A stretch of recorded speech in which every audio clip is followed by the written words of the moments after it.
Pliny इसने प्रथम सदी में नेचुरल हिस्ट्री नामक पुस्तक लिखी। इसमें भारतीय पशुओं, पेड़ पौधों, खनिज पदार्थों आदि के बारे में विवरण मिलता है।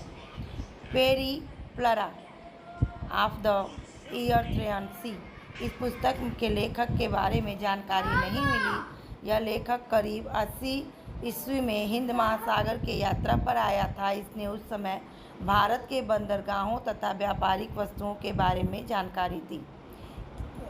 यह सभी यूनानी लेखक थे। चीनी लेखक विदेशी यात्रियों में पहला चीनी लेखक फाहियान था। यह चीनी यात्री गुप्त नरेश चंद्रगुप्त द्वितीय के दरबार में आया था। इसने अपने विवरण में मध्य प्रदेश के समाज एवं संस्कृति के बारे में वर्णन किया।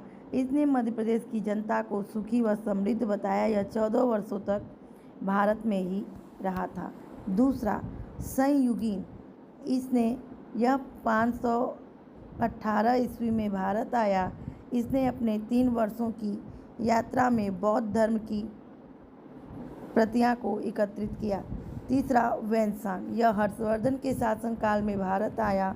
वेनसांग 629 में चीन से भारतवर्ष के लिए प्रस्थान किया और लगभग 1 वर्ष की यात्रा के बाद सर्वप्रथम भारतीय राज्य कपिसा पहुंचा। भारत में 15 वर्ष तक ठहरकर 645 ईस्वी में चीन लौट गया।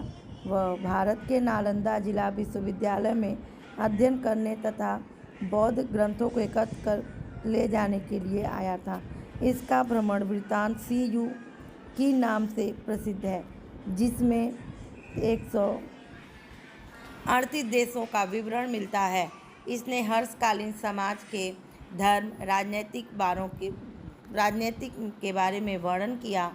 इसके अनुसार शूद्र था। वेनसांग शूद्र था। वेनसांग ने बुद्ध की प्रतिमा के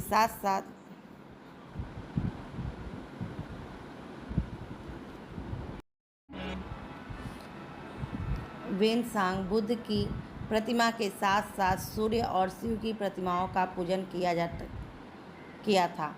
वेनसांग के अध्ययन के समय नालंदा विश्वविद्यालय के कुलपति आचार्य शीलभद्र थे। यह विश्वविद्यालय बौद्ध दर्शन के लिए प्रसिद्ध था।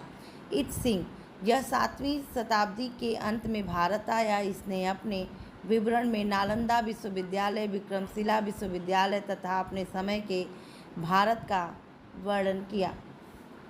अरबी लेखक अल-बरूनी, यह महमूद गजनबी के साथ भारत आया। अरबी में लिखी गई उसकी कृति किताब उल हिंद या तहकीक-ए-हिंद में भारत की खोज आज भी इतिहासकारों के लिए एक महत्वपूर्ण स्रोत है। यह एक विस्तृत ग्रंथ है जो धर्म और दर्शन, त्योहारों, खगोल विज्ञान, कमती, रीति रिवाजों तथा प्रथाओं, सामाजिक जीवन, भार तौल तथा मापन विधि, मूर्ति कला, कानून, मापतंत्र, विज्ञान आदि विषयों पर 80 अध्यायों में विभाजित है। इसमें राजपूत कालीन समाज, धर्म, रीति रिवाज, राजनीति अति सुंदर प्रकाश डाला है। अल-बरूनी ने अपनी पुस्तक किताब उल हिंद में अपने समय के भारत की खोज अपने समय के इतिहासकारों के लिए एक महत्वपूर्ण स्रोत है। यह एक विस्तृत ग्रंथ है जो धर्म, दर्शन, त्योहार, खगोल विज्ञान, कमिति, रीति रिवाज, प्रथा, सामाजिक जीवन, भार तौल, मापन विधियाँ, मूर्ति कला, कानून, मापतंत्र, विज्ञान विषयों के आधार पर 80 अध्यायों में विभाजित है। इसमें राजपूत कालीन समाज, धर्म, रीति रिवाज, राजनीति आदि पर सुंदरता से प्रकाश डाला गया है। दूसरा इब्न बतूता, इसके द्वारा अरबी भाषा में लिखा गया उसका यात्रा वृत्तांत, जिसे रिहला कहा जाता है। इब्न बतूता ने रिहला नामक पुस्तक लिखा जिसमें उसकी यात्रा विवरण है। 14वीं शताब्दी में भारतीय उपमहाद्वीप के सामाजिक और सांस्कृतिक जीवन के विषय में बहुत ही प्रचुर तथा सबसे रोचक जानकारियाँ देता है।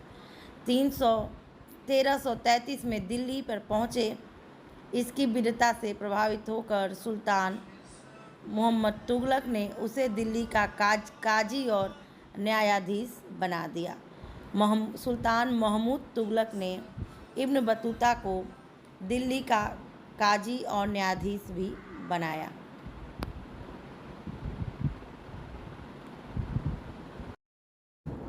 विदेशी यात्रियों से मिलने वाली प्रमुख जानकारी। पहला, यूनानी रोमन लेखक टेसियस। यह ईरान का राजवैद्य था। भारत के संबंध में इसका विवरण आश्चर्यजनक कहानियों से परिपूर्ण होने के कारण अविश्वसनीय था। हेरोडोटस, इसे इतिहास का जनक भी कहा जाता है, इसने अपनी पुस्तिका हिस्टोरिका में 5वीं शताब्दी ईसा पूर्व में भारत फारस के संबंध का वर्णन किया, परंतु इसका विवरण अनुश्रुतियों एवं अफवाहों पर आधारित है। तीसरा, सिकंदर के साथ आने वाले लेखकों में से